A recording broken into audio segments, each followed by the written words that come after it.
Welcome to the Next Level Human podcast. As a human, you have a job to do. In fact, you have 4 jobs: to earn and manage money, to attain and maintain health and fitness, to build and sustain personal relationships, to find meaning and make a difference. None of these jobs are taught in school, and that is what this podcast is designed to do. To educate us all on living our most fulfilled lives through the mastery of these 4 jobs. I'm your host, Dr. Jade Teta, and I believe we are here living this life for 3 reasons and 3 reasons only: to learn, to teach, and to love. In this podcast, I will be learning, teaching, and loving right along with you. I'm grateful to have your company. Here's to our next level.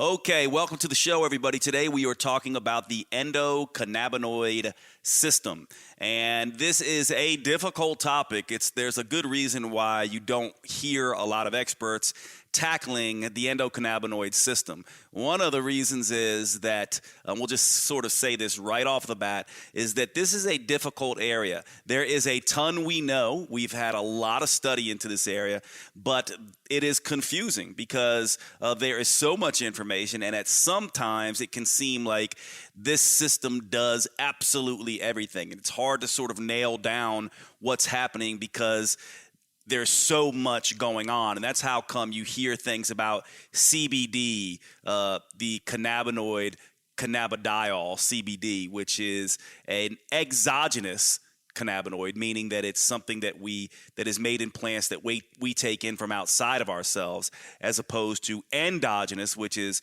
cannabinoids or chemicals we make inside our body. So something like CBD or cannabidiol is an exogenous cannabinoid, and it has many, many different effects. In fact, it overlaps in many different areas in our physiology, and that's because there are cannabinoid receptors all over the body and in the brain. And that's one of the things that I want to say right off the bat here as we have this discussion, is that you want to be taking a lot of this with a grain of salt, not because I haven't studied the area, not because I'm not giving you good quality information, but simply because there's so much we don't know. So as I always remind us on this particular show, science is an emerging field. And so I'm going to give you some of the things that we think we know now. I'm going to give you some interesting things to look out for in the future with this area.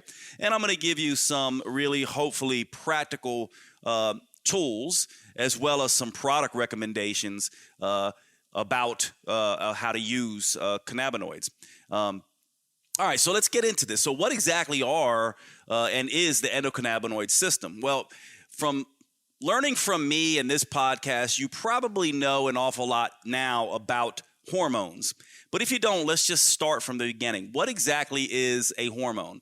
Well, without getting into the biochemical definition, which has a lot to do with, this cholesterol, this molecule made from cholesterol that has certain attributes that signal certain things to certain parts of the body. All we want to essentially just say is, let's just take all signaling molecules, any molecule that interacts with a receptor, either on a cell membrane or in the cell nucleus, and sends a signal or alters cellular metabolism or machinery.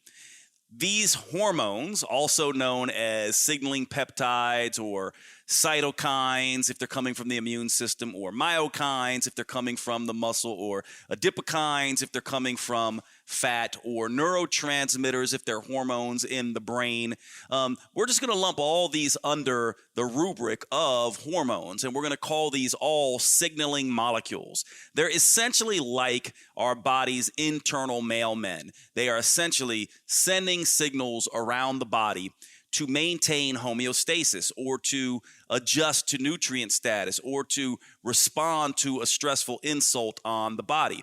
So all of these things are hormones. And the endocannabinoid system is a system of communication. It is another group of signaling molecules that may be most profound and pronounced in the realm of helping us adapt to stress.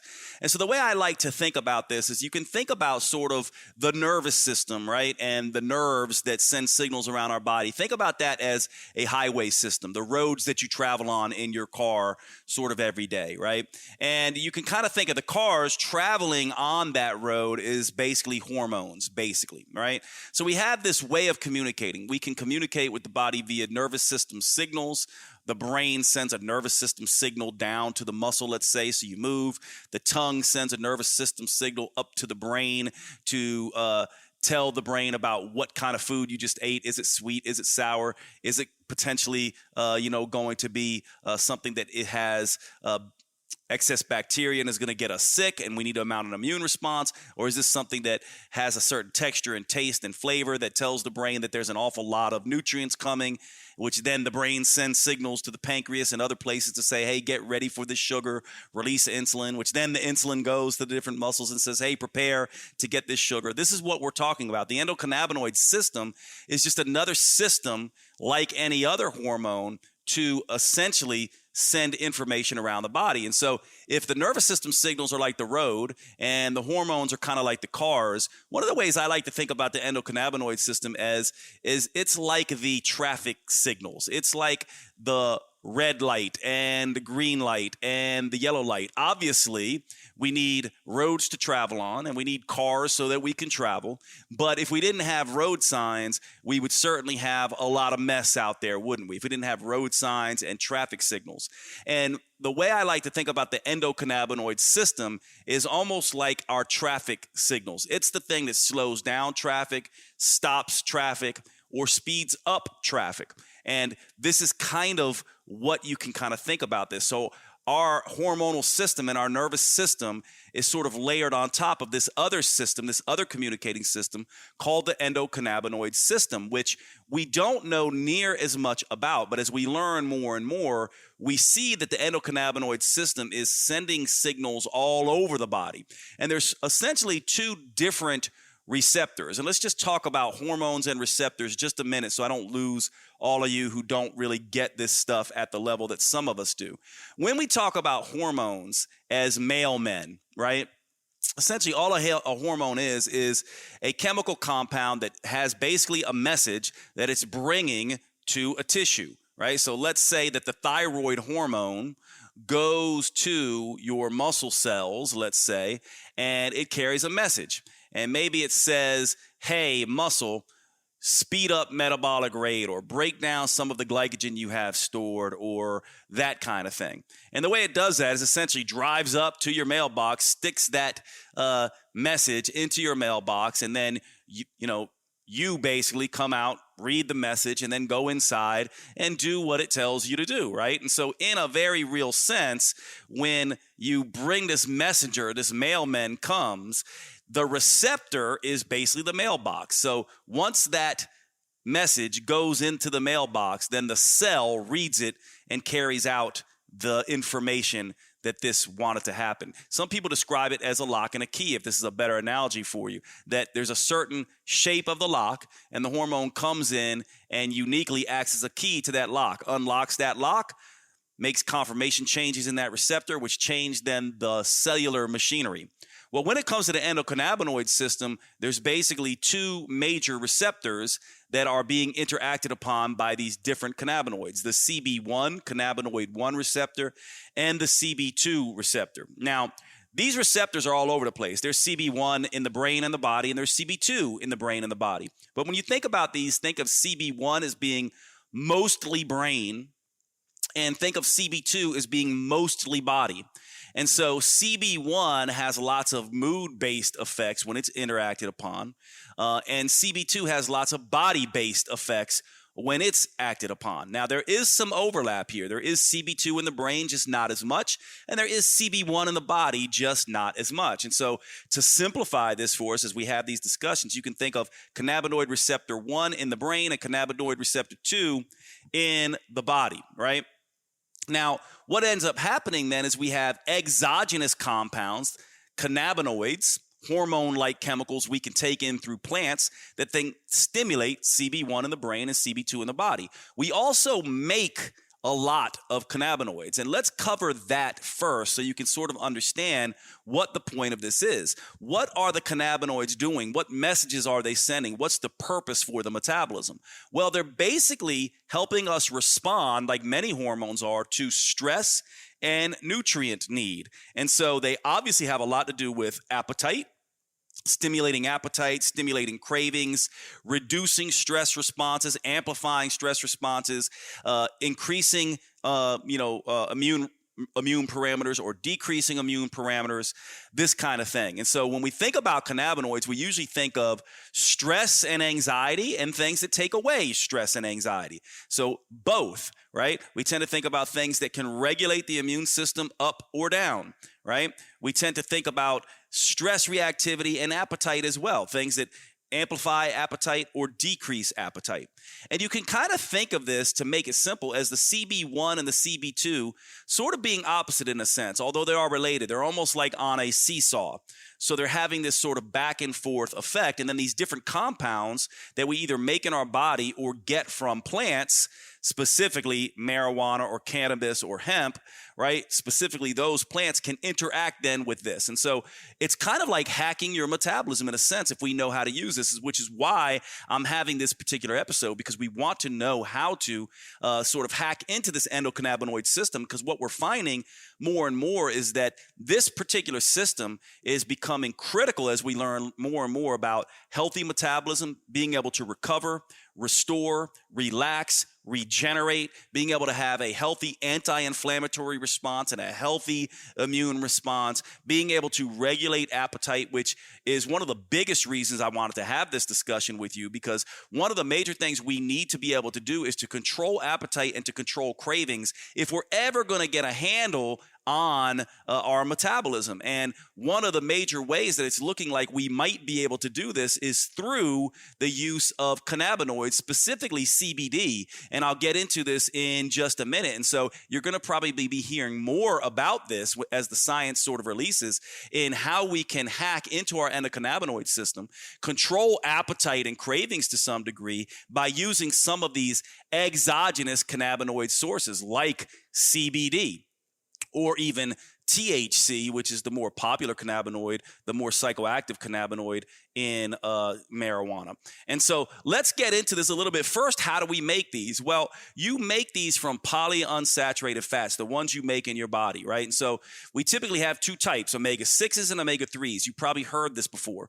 Omega-6s, basically make two types of cannabinoids. One is called anandamide.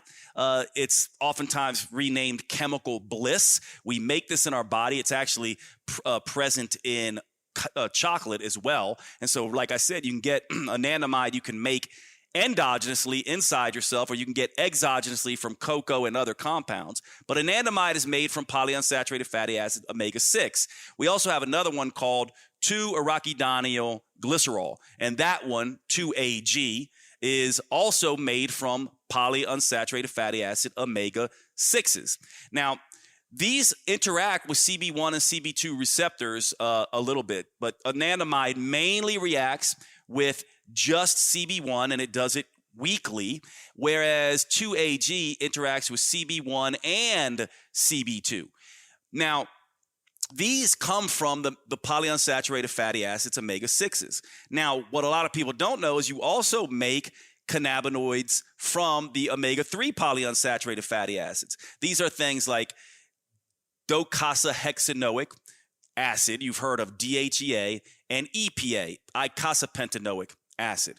Well, you can make cannabinoids from these long-chain omega-3 polyunsaturated fatty acids.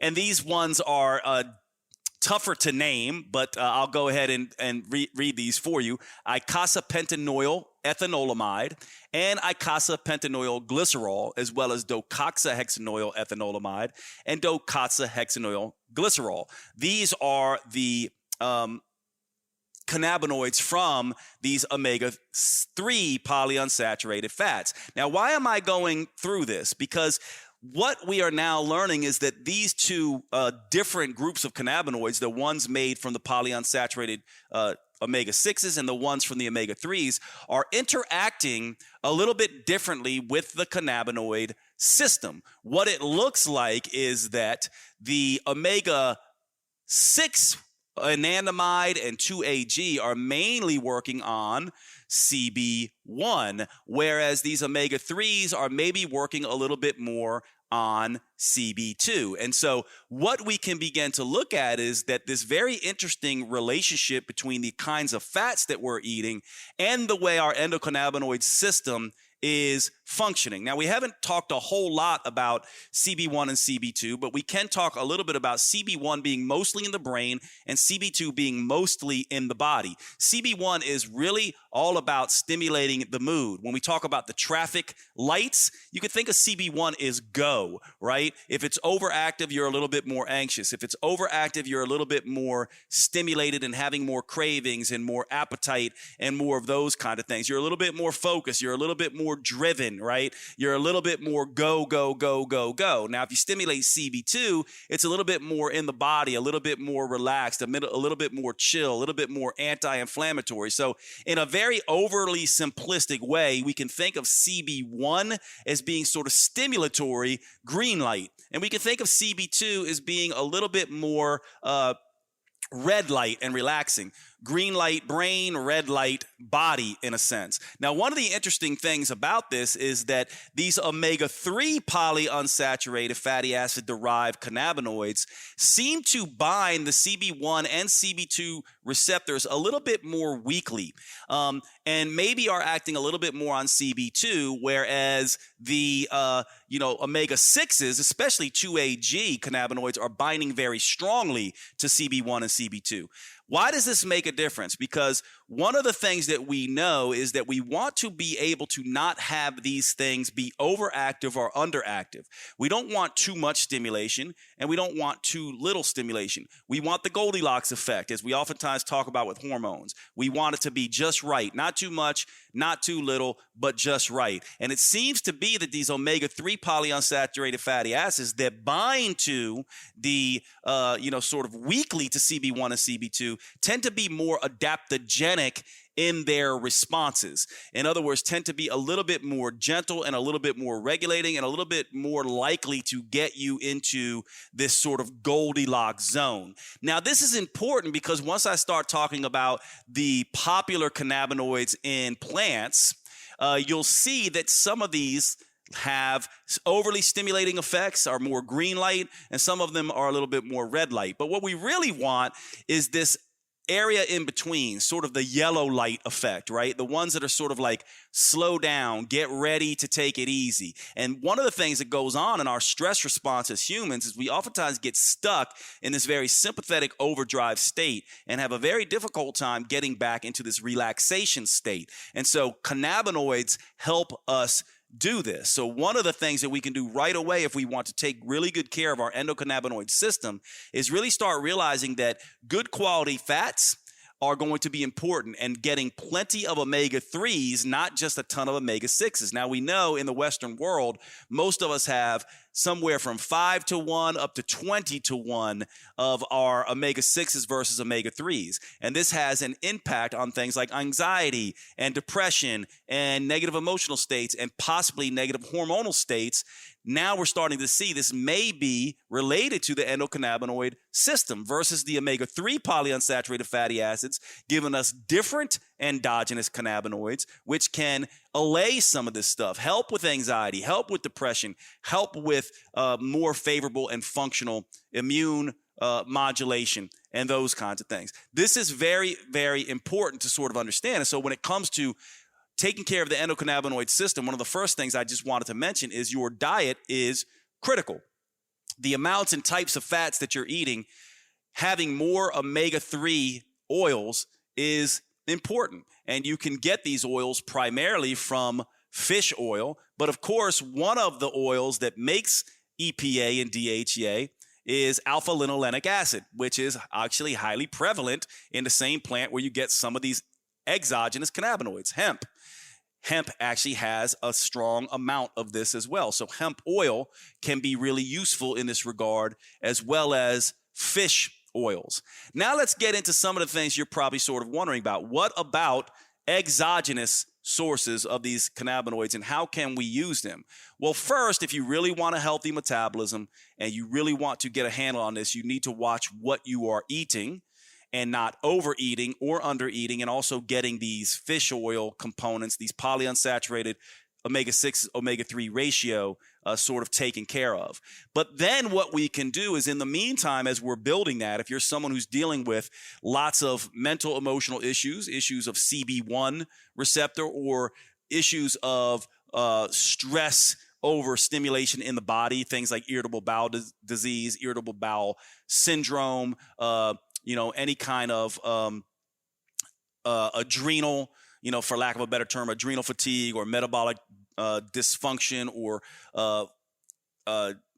lack of regulation in the digestive tract, any of this kind of stuff, these would be CB2 modulated things. We can hack in to the metabolism and begin to address those with these exogenous outside sources of cannabinoids. And we're going to talk mainly about CBD, cannabidiol, the second most prevalent cannabinoid in marijuana or cannabis.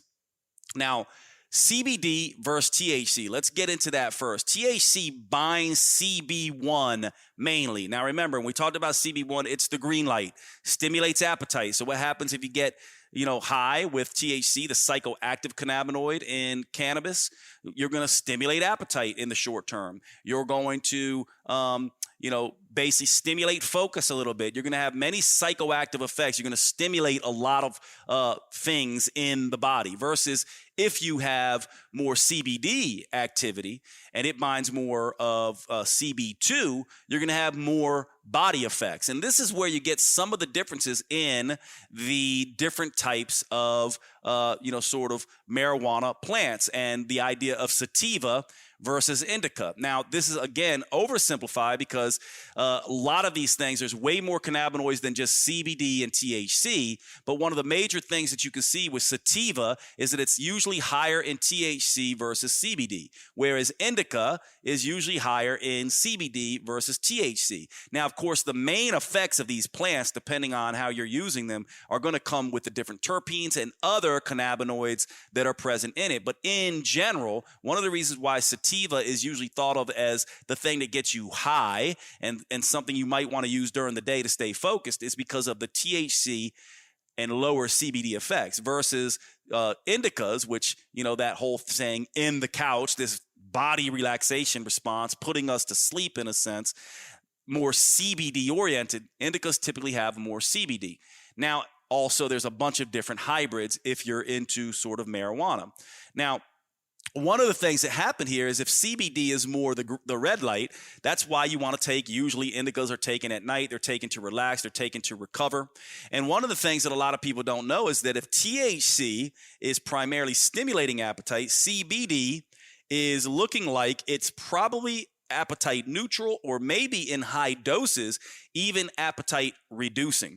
One of the things that CBD does is it partially binds CB1 and binds it much weaker, which means the stronger acting THC can't bind it as well. So that decreases some of the appetite and stimulating effects.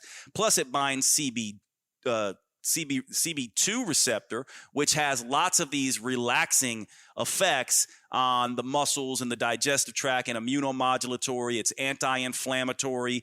It has all these sort of different effects, and it does a lot of stuff, which is why you'll hear a lot of things like people say that, CBD is good for everything, including hangnails and everything under the sun, partly because of its broad-reaching effects on the immune system and the sort of hypothalamus, pituitary, adrenal, thyroid, gonadal axis. One of the things that all cannabinoids are doing is they're kind of tapping into the body's other hormonal systems in a sense. And we're not exactly sure how that's happening, but we do know that happens. One of the things about CBD, by the way, cannabidiol, is that CBD basically upregulates serotonin receptors as well, making people a little bit more relaxed, a little bit more self-esteem oriented. It has anti-inflammatory effects. It has positive gut effects.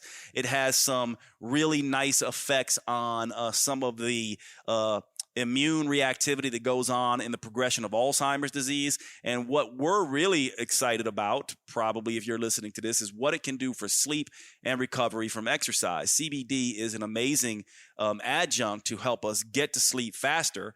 And while the research is still out, we're still trying to figure out if it helps with REM sleep and does it help with deep sleep. We're still not clear on that, but some of the preliminary research shows it definitely aids with sleep subjectively in people who take it. People who take it sleep longer, and it looks like it may actually be improving deep sleep as well. And so this is one of the benefits of CBD, of taking the edge off, reducing stress for those of us who don't have a lot of ability to do that or are very stressed out, especially when we're kind of stuck in stress mode. And a lot of us know what this is like when we can't go to sleep or we wake up in the middle of the night at 4 a.m. every, morning. CBD can help with this. Now, let's sort of switch into talking a little bit more about CBD, because now we have the ability to isolate CBD and other cannabinoids that are not psychoactive. So imagine now you can get sort of this endocannabinoid system hack by taking CBD oil along with some of the other cannabinoids that can be beneficial without THC. So you get sort of this green light, yellow light effect of calming everything down without a lot of the sort of stimulating effect of THC. So we get to sort of use these exogenous cannabinoids to kind of help buffer against stress, which we are needed, and may actually help with appetite as well. For example, one of my favorite products now that I'm going to tell you about in a minute is from Cured Nutrition. This is where I'm using my CBDs from. I also really like Soul CBD. Soul CBD is a company that I use for their CBD, and Cured Nutrition is also a company that I use for their CBD. And both companies do a really great job of having full spectrum hemp oils. And what that does is put other cannabinoids along with CBD, which can have a positive effect. For example, at Cured Nutrition, they actually have another cannabinoid, tetrahydrocannabinol. This is different than tetrahydrocannabinol, THC versus THCV. THC is the psychoactive one that stimulates appetite. THCV looks like it suppresses appetite, opposing what THC is doing, and also has some very positive impact on blood sugar regulation. So when you have a full spectrum hemp oil that has CBD in it and THCV, like Cured does, you now can have a very powerful adaptogen for stress reduction, plus something that helps with one of the biggest issues for people who are trying to lose weight, blood sugar regulation control. And this is also a major parameter on our health as well. And so one of the things that you want to be thinking about as you're dosing with CBD is thinking about having it with other cannabinoids that are synergistic with it related to what you're trying to achieve. So for me, I'm always really interested in what we can do to shut down appetite. I'm a metabolism guy. I spent most of my career helping people with weight loss. And so, yes, one of the things you'll see, by the way, is when you increase polyunsaturated fatty acids, specifically omega-3s, you will see in some people some decreased appetite. We're now maybe wondering if this has something to do with the endocannabinoid system. We know it modulates leptin, but guess what else modulates leptin? The endocannabinoid system. Pretty cool, right? So now we can start using, now that we have CBD widely available, and we're also being able to experiment with some of these full spectrum hemp oils that actually have other cannabinoids in it, not THC, but things like THCV that will stimulate serotonin receptors, favorably modulate CB1 so it's not overly stimulated, modulate CB2 preferentially so we get this relaxation response, and also have some positive impacts on gut integrity, gut mobility, gut immune function, and even gut incretins that are stimulated to shut hunger down in the brain. These are the effects that we're really wanting, plus helping with sleep. This is one of the reasons why I wanted to do something on this in particular. And I know that this is a difficult one. Many of you maybe aren't following me completely, but let me just sort of repeat myself before I wrap up completely. Here's what we're talking about here. We're talking about this new system, the endocannabinoid system, that we are now realizing is a whole other powerful hormone-like system in the body that is regulating both our nervous system function and our endocrine function. So it's sort of the go-between between the psycho, neuro, endocrine system. Well, the thing that's underlying all that is the endocannabinoid system. The endocannabinoid system really has two sort of major receptors, CB1s and CB2s, that basically turn on if you're CB1 and more relax us if you're CB2. So we describe this as being sort of this situation like traffic flow. Obviously, we have roads. We have cars on those roads, but then we need a way to regulate that so everyone's not crashing into each other. This is what the endocannabinoid system does. It sort of acts like the light system, the traffic system, green, red, yellow. So we can basically go and look at now all these different cannabinoids, those that we make in our body, from omega-6s, omega-3s, seeing that the omega-6s are more stimulatory and the omega-3 derived endocannabinoids are more relaxing. The omega-6s are more green light go, and the omega-3 endocannabinoids are more yellow light and red light slow down. And so we can begin to adjust this by adjusting our fatty acid intake more towards omega-3, less towards omega-6. We then can use these exogenous sources of endocannabinoids from the cannabis plant. We can do it with THC if we want, and we can also do it with CBD. CBD has the benefit in that it's not overly stimulating the CB1 receptors. It's not having psychoactive properties either, and it's primarily functioning on CB2, which has this nice overlap between the body, the hormonal system, and the immune system, and specifically the digestive system. It's also really good for pain management as well. So now we can use CBD as an adaptogen. And of the two of all the cannabinoids, exogenous cannabinoids, CBD, cannabidiol, is the one that is most like an adaptogen because it doesn't bind these receptors as strongly, and it is more likely to help you get into that Goldilocks zone and helping your metabolism respond appropriately to stress, which is really what this is about. You've learned from me that the metabolism is much like a stress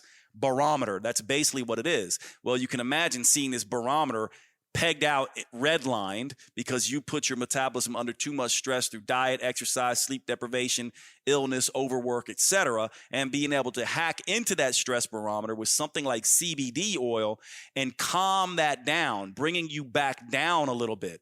Or even if you're kind of overburned and now your stress barometer is completely low and you can't have any motivation, ramping that up a little bit. Not too much stress, not too little stress, but just right. This is what these endocannabinoids can essentially do, aiding us in recovery and sleep, aiding us in regeneration through the immune response, being anti-inflammatory, and having positive effects here. One thing I'll mention, though, here is because I know it'll come up. People will be like, well, we're dealing with COVID right now as I'm doing this episode. And a lot of people might ask, well, what about these things? Are these good for viruses and things like that? Probably not, actually, because of the way that CBD works. It's not going to stimulate the immune system in the way that it's going to help you fight sort of infections like that. What it's best for is chronic inflammatory conditions where it essentially takes down the fire in a sense, puts out the fire a little bit. It's not great for, sort of acute infections that we know of yet. It's just really great for sort of chronic inflammatory conditions from overuse and overstress and overeating. And so this tends to have that effect of helping us eat less, helping us reduce the immune response, helping our reduce gut motility and digesting our food better, and all of these things that we need to be healthier, more functional, look better, and live longer. And I'm most interested in this primarily for blood sugar management, because I'm someone who suffers from lots of blood sugar irregularities due to stress responses, not necessarily food responses. And so I'm very interested in particular the CBD, THC CV combination, which you will find primarily. It's one of the reasons why I use Cured Nutrition CBD products, because they have this full hemp oil that essentially isolates these different compounds and has THCV in it, as well as active amounts of CBD, which has this nice effect for me of potentially lowering appetite. And I say potentially because I'm still fooling around with this. Sometimes you learn the mechanisms and then you have to figure out what are the right amounts. For example, one rat study showing CBD can lower appetite was done with 20 milligrams per kilogram of body weight. So if my math is correct, that's probably about 1,500 milligrams of CBD for an adult human. And someone my size is probably more like 1,800 milligrams to get that strong appetite suppressing effect. However, we know that it also antagonizes some of the CB1 receptors. So it's not necessarily that CBD has appetite suppressing effects. It may just stop any appetite stimulatory effects. We know what this is like, right? Under stress, appetite goes up. Excess sort of working out and things like that, appetite goes up. What if we could have something that just keeps that from happening? That's what I'm looking at with CBD. And yes, in higher doses, it's probably going to shut down appetite just like it does in the rat studies, although rats have slightly different endocannabinoid system than us. But of course, then you add THCV on board, which looks like it directly inhibits appetite, and you have a nice 1-2 punch.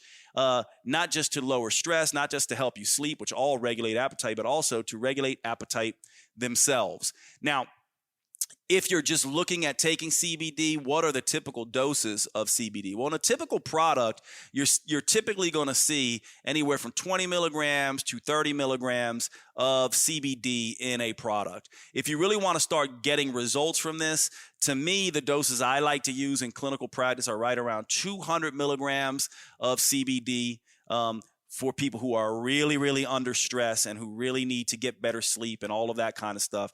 That's sort of my beginning dose, and I'm starting to fool around with myself, very high doses to try to suppress sort of appetite a little bit, and that would be up into the 500 milligram range, even up to 1,000 sort of milligram range based on these particular rat studies.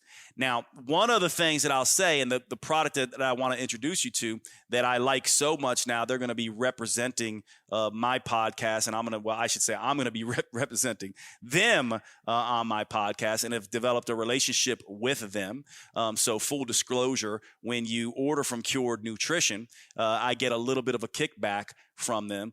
I have fallen in love with this particular product, and so that's basically the relationship that I want to do. Just as an aside here, when you do a podcast, you're constantly getting people to want to rep your, sort of your show. Hey, use our product. They send you products, this and that. Well, part of how I am with this kind of stuff is I only am going to recommend things that I actually use. And the two CBD products that I use are Cured Nutrition and Soul CBD. Now, I don't have a formal relationship with Soul CBD. I am entering into a formal relationship with Cured Nutrition. And I just want you to be aware of that. And I use these products myself. And so I definitely would check them out. I use from them, by the way, they have several different formulas. Let me talk to you about this a little. One of the things I love about Cured Nutrition is that they understand the endocannabinoid system very much like it is an adaptogen. And so they're using other adaptogenic herbs and things like that. So depending on what you combine, CBD with, you can use it in the morning as more of stimulatory and sort of focus oriented based on sort of what you're trying to do. And you can also use it at night for more relaxing effects. And so one of the things I love is they have an awake formula that basically has, sort of, I think it's called Rise. It's Rise. Their Rise formula basically has these adaptogens in it that help with fatigue management and help regulate sort of energy. And then they have their Zen formula, which is the one I really love that I use every night to help put me to sleep, that has more relaxing sort of herbs and neurotransmitter pushes and along with the CBD. And so these are very, very beneficial for use. And so I'm going to stop there, stop rambling on. This is a tough one. Hopefully you followed me on the science. This is one of those things that a lot of people are going to be interested in. And a couple other things I'll say before I let you go. When you are looking at CBD or anything that is an oil, one of the things you want to be careful about is you want to be careful about pesticide residues in these oils, because pesticides are endocrine disruptors and they are oftentimes in fat-soluble things. And a lot of companies do not actually do the testing to get these things out of their product. So when I first started using Cured's product and getting good results from it, one of the first things I wanted to know is, did they do heavy metal testing? Did they do pesticide testing? To be honest with you, I didn't think they would, because not a lot of companies spend the money. One of the reasons I really like them is that they absolutely do. And if you ask them, they will actually send you their spec sheets. They test their oils for all these endocrine disruptors, which means you're getting pure CBD and other endocannabinoids, other cannabinoids rather, and without all of the potential endocrine disrupting chemicals. And that matters if you're going to get results. And so definitely check them out on my site, JadeTeta.com. I will have a link to Cured Nutrition. You'll be hearing much more about them on the podcast. One of the things I think is absolutely critical that we need is safe, powerful, results-driven products to help us manage stress.